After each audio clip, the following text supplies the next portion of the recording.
Hey, Empowered Soul Network team, here we are again. We've got an amazing interview with Carla Hooker today. Boy, Carla, we did it. Our kindergarten technical prowess, we figured it out, and here we are. You know, Yes, well, pretty soon we're going to be in third grade. This is going to be amazing. it will fall. Well, I want to Thank welcome you. Hey, everybody. Carla Hooker is an amazing person. I'm so excited to interview her. She's a kids dance specialist. She's an author, a speaker. She's a sickle cell warrior and disability advocate. Carla, what are you not passionate about? That's a lot of joy and enthusiasm there. Tell us a little bit more about yourself. Welcome to Empowered Soul Network. Well, thank you, Paul. Thank you for having me. I appreciate this opportunity. I'm not passionate about sports, but don't tell a lot of people that because a lot of people are. I'd rather watch ballet than watch sports. So let's keep that quiet. But I'm very passionate about children. I'm very passionate about advocating for others, especially those with sickle cell like me, and anyone who has any type of invisible disability or that's going through adversity of any kind, to help them try to shine in their best light and let them know that it doesn't define who they are. It just helps them become even better to help someone else. That's really beautiful. How did your journey and all that start? What began your search to find that openness and begin to find the pathways to help others? I think it began in kindergarten. I used to get in trouble for helping everyone or attempting to help my classmates because my mother was an educator and I already knew how to write my name. I knew my alphabet. I knew how to add a little, subtract a little. So I would finish the worksheets that the teacher would give us before everybody else. And my parents didn't hire a babysitter for a while when I first went to kindergarten and preschool. So when I was out of school, I went to work with my mother at her school, or I went to the precinct with my dad. So I thought that when I got to school, I could do the same thing. And that didn't fly too well with my kindergarten teacher. I would kind of be like, hey, Paul, what number are you on? You need some help with that? Okay, I'll come over and help you. And my teacher she'd turn red and be furious and go back to your chair, go sit down. And then I go, okay, but let me see who else needs help. And I didn't understand that that was not the thing to do. So it started in kindergarten. Well, that's amazing. My partner and spouse has been in the education field for a long time, teaching elementary school and so on. And one of the things that I've noticed is that a lot of times school systems don't bring out the leadership side of the child. They don't recognize that. We want them to conform to what's happening in the classroom and so on. And you working now with kids at dance, how have you parlayed that awareness of being a young child like that, precocious and wants to be out there and wants to share? How do you help the kids today in some of the things that you work with them on? Sometimes I just put on music and let them choreograph whatever they want. And then each kid gets a turn. Everybody gets to do whatever choreography the child does, whether it's the 3 year olds or the older children. It doesn't matter because everybody, has creativity. I don't care who you are. You don't have to be a professional dancer per se, but everybody's creative. And I try not to stifle that. I never stifled it with my daughter. I've been posting on Facebook. She's going to get me, but I don't care. She knows I've been posting the pictures, but she didn't know I was going to say this live. So it doesn't matter. I'm her mom. She can't spank me. She can't punish me. But I've been posting how creative I allowed her to be. That's probably why she's an only child, because she was always into something, but she got it honest. The apple doesn't fall far from the tree. When you allow kids to be who they are instead of telling them who you want them to be, you get a whole lot more out of them. There's less behavioral issues, they're happier, and they're healthier children. And I wholeheartedly believe in that. Do you find that because of that kind of mindset and treating children in that fashion, that they actually follow the boundaries of the things that they need to learn to survive on planet Earth, you know, the stoplights, the this, the that, whatever that is. Do you find that it's easier to help them follow some guidelines? I do. I really think so. I've worked with children not just through dance, but I've also worked with children in different school districts. And right now, I'm a candidate for school board in my county here because I just feel like people are not totally understanding the children. They're not understanding the teachers also, but definitely not the children. If we just take time out to listen to what they have to say, even the ones that are labeled the troublemakers of the school or the troublemaker of the classroom or the class clown, that kid has something to say. And sometimes we're missing it, trying to suppress whatever it is that's going on with them. Because when I worked with children in the juvenile detention centers in Washington, D.C., and I've worked with children in the in school suspension room or whatever you want to call it in Winston-Salem and at the alternative school in Winston-Salem that really looked more like a jail. I listened to them. And then we had mutual respect for each other. I told them the rule, my number one rule was respect me and I will respect you. And they were like, that's it? That's all the classroom rules? We usually got a whole page to go over. And I'm like, for what? If we respect each other, then that's all we need. And I got more out of them. I mean, even children who were in the juvenile justice system in my classroom in Winston-Salem with ankle bracelets on, the monitoring bracelets. Those were some of my best behaved students and the ones who wanted to impress me and do the most work. So children are the same no matter what to me, no And matter what. as a parent, as a say a school educator, someone that works with kids, you talked a little bit about that respect for them, and you're expressing that. What are some of the other top qualities that you would say that an adult would be wise to try and adopt or improve on, if you will, to expand their ability to communicate with kids? I think getting down on their eye level, if they're little, you don't stand over them. You get down on their level and you listen to them. Learn about the TV shows they like. I'm behind now, Paul. I had caught up one time. I'm behind. I don't know all these new shows. I have a new 4-year-old friend that came to play with me yesterday from out of town. And I said, "Hey, you want to watch Mario Brothers?" Trying to be in with her. And she was looking like, "Wow, how did you know that?" And when the little music came on, it's the little theme music came on, I danced with her and she told me she loved me, she was gonna miss me, and I was her friend.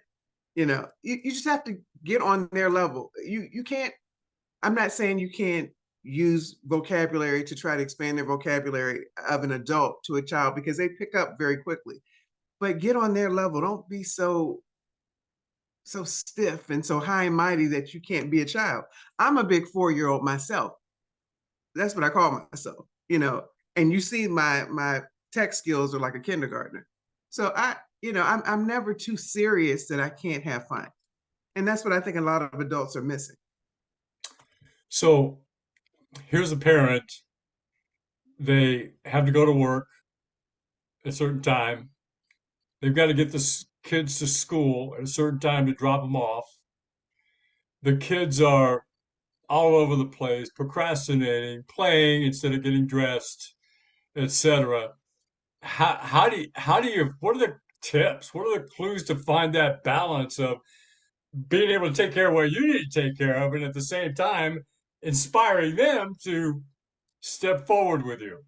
Any thoughts? If it's me, I'm going to pitch them like I pitched my daughter. Hey, look, school is your job. If you're going to be late for your job and you might miss getting the clipboard that you want to pick out because my child went to Montessori school. So it was a little Right. bit different, but still I had to get to work and get out of the house because I needed to be in my classroom to do what I had to do. So pitching it that way and saying, giving her choices made her get ready a whole lot faster.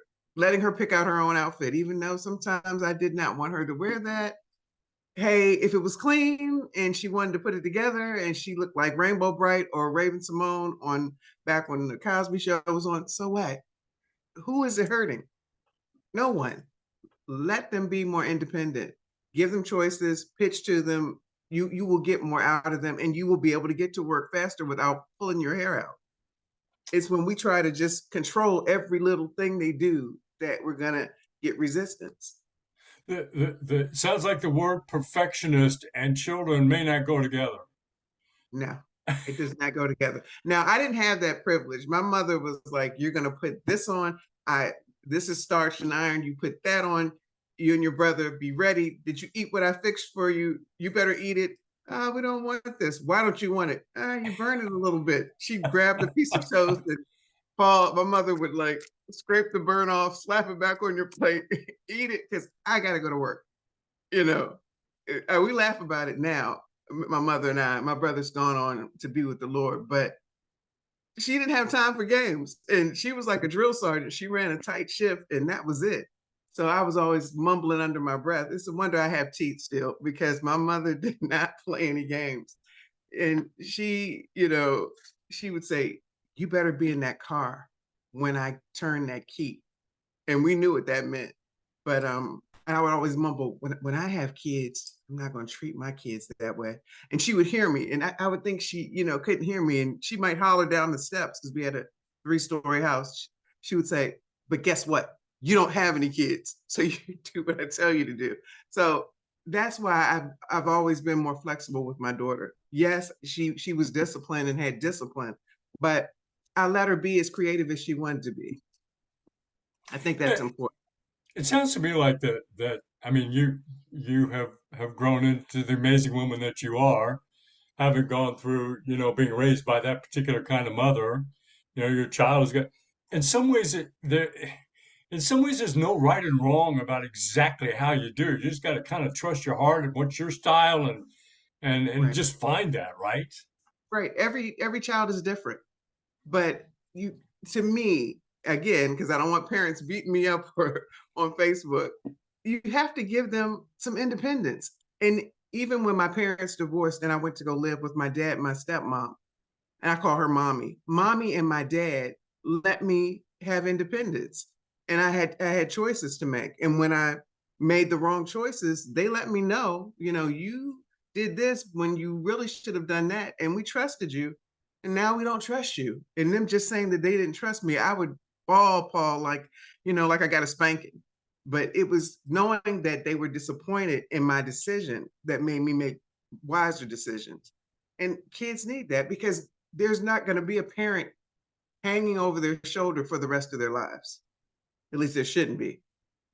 But that's what they need. Right, right. Talk to me a little bit about kind of segueing here. The passion you have for this is beautiful. I Thank you. have 5 children myself, grandchildren, and can I'm very aware of what you're talking about and the growth that I've experienced as a dad and also as a grandparent and so on. And I think that's just invaluable wisdom. I don't want to leave out in this interview your passion for your advocacy for disability and so on. And the thing that I see sometimes in kids is outwardly they're described as disabled or deficient or Right. whatever. There's all kinds of levels of that disability. And yet inside of that, you hear so many beautiful stories about people that are quote mentally or physically challenged, being in the prodigy that can play the piano, being the artist, being the author, whatever that is. What is it that you have learned being that warrior and an advocate for sickle cell and other disabilities? How's that impacted your life? It's impacted my life greatly. I was a child who was always told, you can't do this. You need to sit down. If you do this, you might hurt. If you do that, you might be in a crisis, which would happen a lot. And even to the point where I was walking on crutches in elementary school, not for broken bones, but because of the pain. But I still wanted to do it anyway. And a few times I did. Yeah, I suffered the consequences, but I thought it was worth it because then my classmates saw that even though I wasn't supposed to do it, I did it anyway. And I carry that with me today. Sometimes just do it anyway. You know, I tell parents who bring children to me, who have brought children to me over the past 30 years or more, and they have disabilities, whether they're physical and can be seen or they're invisible. And I tell them, don't put limitations on them. Yeah, there may be some things that they just can't do, but give them the opportunity to try. That's where my passion comes from with this, always being told no. So now my no is next opportunity. It's not, no, you can't. I'm going to do it anyway to prove someone wrong.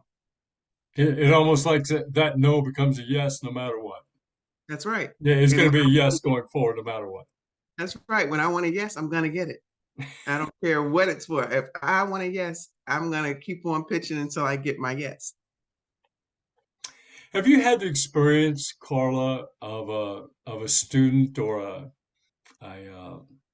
client or however you describe that, a person you instructed dance to, years later they come back, or you've seen them evolve from where you were with them, teaming with them to help them get better, and heard their thank you, Carla, or what have you seen in the kids later on?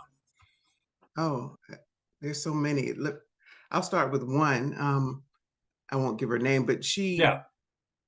she's deaf and she felt the vibrations of the music. And her mom is an educator in the school system here locally. And she was worried about, if she would be able to do all that we were doing, all that I was training them to do. And I said, well, why don't you give her a chance? And I didn't know that she really could not hear anything at all. She felt the vibrations. And she was one of the better dancers. She's in college now. She is doing great. I believe she is going to be a junior in college after this semester and doing just fine on the dean's list, doing wonderful things. I've had a few kids who had ADHD, and now one of them is teaching kids all over the country. She's training dancers everywhere. You would never know how she used to have me pulling my hair out, and her parents sometimes, and her grandmother, but she is phenomenal. She's worked with some of the top stars that you and I know of, from Beyonce to several others. I mean, her resume in dance goes very, very far. And I'm really proud of her. And she thanks me and she apologizes for some of the things that she did when she was in my care, whether it was at dance or whether it was with my sleepovers, because I used to have sleepovers with the children at my apartment all the time.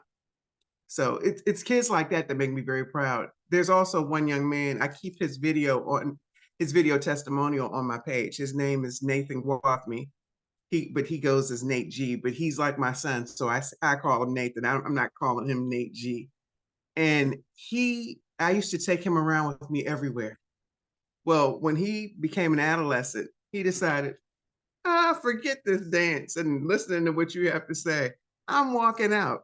And I said, if you walk out, I will call the police. I'm not going to chase you around town. If you walk out, I'm calling the police because you're in my care. If something happens to you out there, I'm responsible. And he was like, whatever. And he walked out.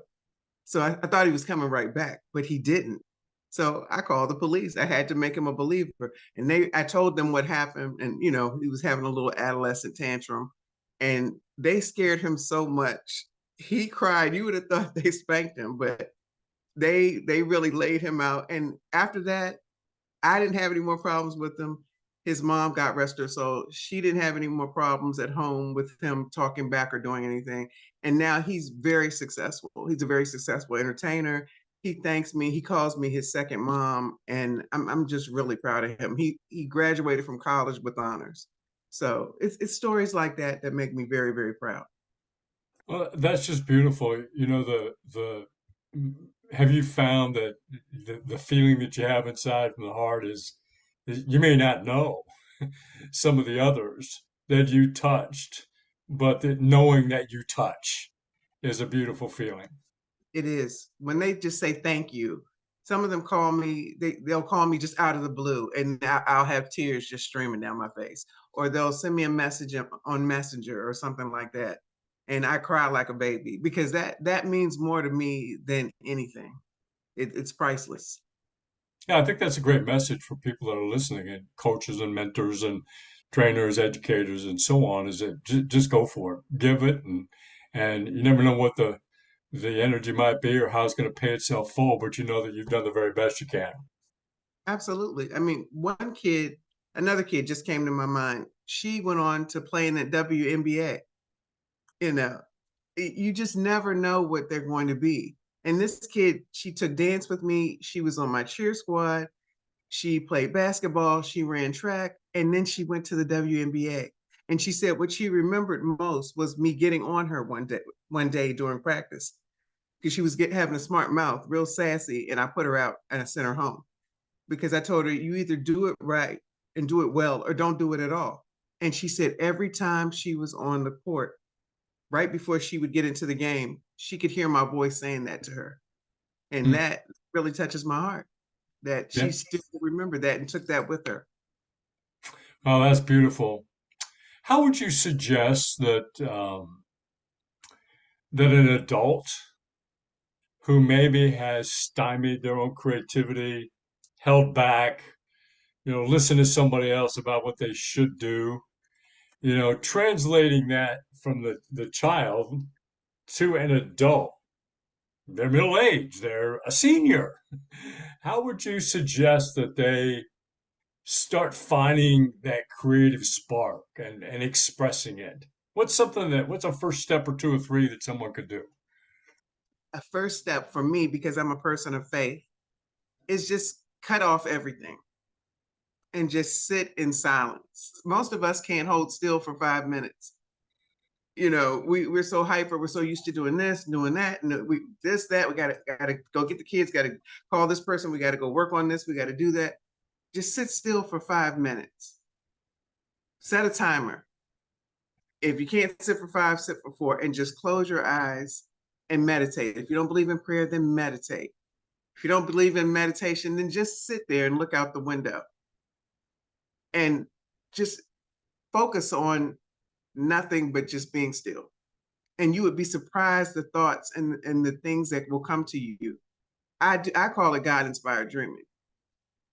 That's how it works for me. Yeah.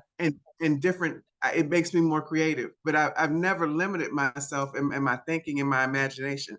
That's why I love doing the dance recitals each year, coming up with the theme.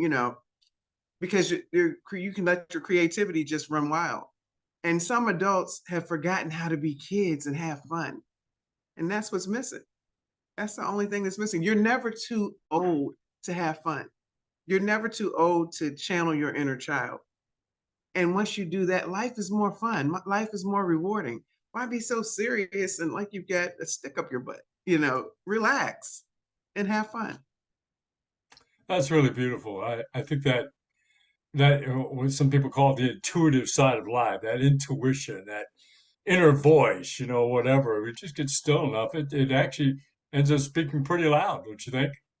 Yes, it will speak to you. You just have to hold still. But if you're so busy going here, there, everywhere, it's too much noise. Calm it down and listen sometimes.